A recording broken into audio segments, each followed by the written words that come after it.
the sixth quarterback taken in this draft. I think that's right. I'm not sure, but Is that consistent where you had him ranked as well in this quarterback class? yeah, it was close, but it's more you rank based off where other people are going to take people, and you see where you're comfortable taking people. You don't just go into it, hey, I want to get this ranked quarterback. It goes round for round, how many picks you have, how you think the draft's going to play out, what you have left, and it's a crapshoot. Especially in our situation, we did not go into this at all saying, hey, we have to get this player, we have to get this position.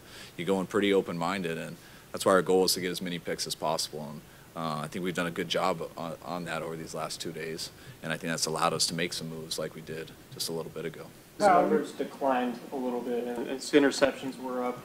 I know you mentioned in 2015 he played for a better team, but what do you attribute it to, and were there things that you saw from him last year, maybe without as good of a supporting cast, that made you think he was the right guy for this team?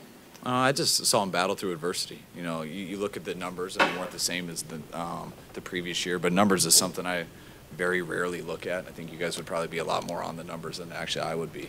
I just turn on the tape and watch it, and just because there's an incompletion, just because you don't get the touchdown doesn't always mean it was the quarterback's fault. You got to watch to make sure people are getting open, how the rhythm of their offense is with protections and the receivers, our guys separating for them, and what are they asking him to do, and how good does he do that? You go through an entire game, and does he do his job? And I think he does the job very well, and I think he gives his team a very good chance to win. And I think he showed that a lot more in 2015 when I think his team had a lot more opportunities to win.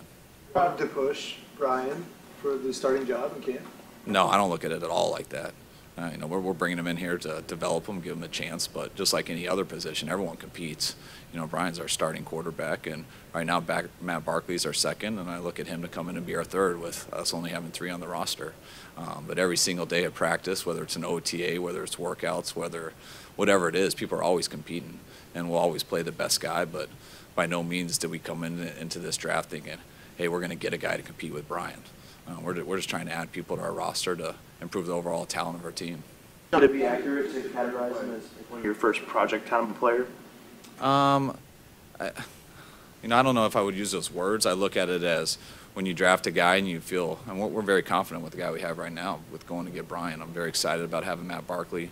You know, we've only worked with him 2 days with the voluntary minicamp we had last week, but you know, when you go in and you have some guys that you're excited with at the 1 and 2 spot, and then you draft a guy who's coming in penciled as the 3, so people call that a project. That means you're going to work with someone, but I mean, it's only a project for so long. There's competition. You got to earn a roster spot. There's only 53 on our roster. You don't always keep 3 quarterbacks. Obviously, we got confidence in him. That's why we took him. But he's got a lot of work to do, and he's got to earn his way here just like everyone else. I understand when you talk about quarterback numbers. I didn't grind tape on Beathard, but you mentioned his accuracy twice. His completion percentage is just okay. Are there extenuating circumstances? I mean, do you throw a lot of downfield passes, or why is I think it's like 59% completion? When I look at accuracy, do they throw where they're trying to throw? And you know, you can call a bunch of bubbles and a bunch of quick screens and stuff, and you can have someone be the most accurate completion percentage quarterback in the world.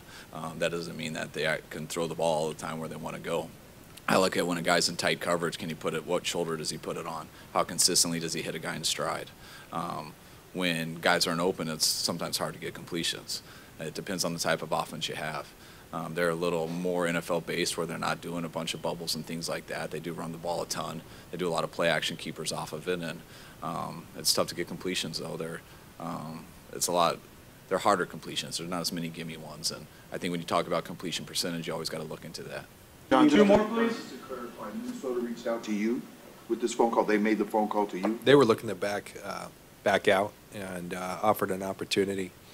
And, I think one thing I would just add with Kyle is that when we entered this thing and started coming into this draft preparation, one of the things Kyle and I talked about is, of course, you have to understand how the rest of the league views certain players, but we really wanted to rely on our own eyes and where we saw people. And this was an instance where we saw a player that, as I said, we grew to like throughout the process, and he had qualities that we thought would be great to work with for everything has a cost, and for what we saw, a fitting opportunity, we made that move to get a guy that we thought for that given opportunity was a smart choice, and so we did it. And we also said that we weren't going to play scared, and when we saw something that we liked, we were going to go for it. So we did, and we're happy. It's a great way to end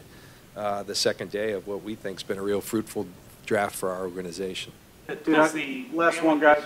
Does the, who his grandfather is, especially at that position, does that kind of give you, some confidence that you're picking a guy who You never. run up around the It sport? just adds to it. Everything starts with what you see off tape. I really don't know much, and I see it off tape, and you grow to like someone, and you come back and you watch it again, and usually it gets better or worse, and then maybe you like a little bit more, and you start to get a feel for a guy. This guy's pretty consistent. You never talked to him before. Man, he's tough. He hangs in there. Man, this guy competes even when he is off. He's still fighting. You start to, man, I bet his teammates like him. I bet his coaches like him. Let me call the school and see how they do. Football means a lot to this guy. What's his last name? Oh yeah, it's Beathard. Man, he's been around it his whole life. That kind of makes sense. That it starts to go in line with what you see on the tape. And so it's all a guess for everybody. Not a guess, but it's a prediction of who you think this person is. So you haven't, and we do this with every position, but you haven't spent this time with them the last 4 years. So you're going off tape, and then you add it to how are they at the combine. You look to test scores. You look to everything, and you keep adding it up. And what you see on tape, and then you hear that his last name's Beathard and things like that, that does make sense. He plays the game like a kid who's been around it his whole life. And that does end up helping because it helps affirm what you saw. So you guys didn't meet with him at the combine? I didn't. Our quarterback coach does. Yeah. All right, thanks. All right. All right, guys. Thank thanks. you. Good night.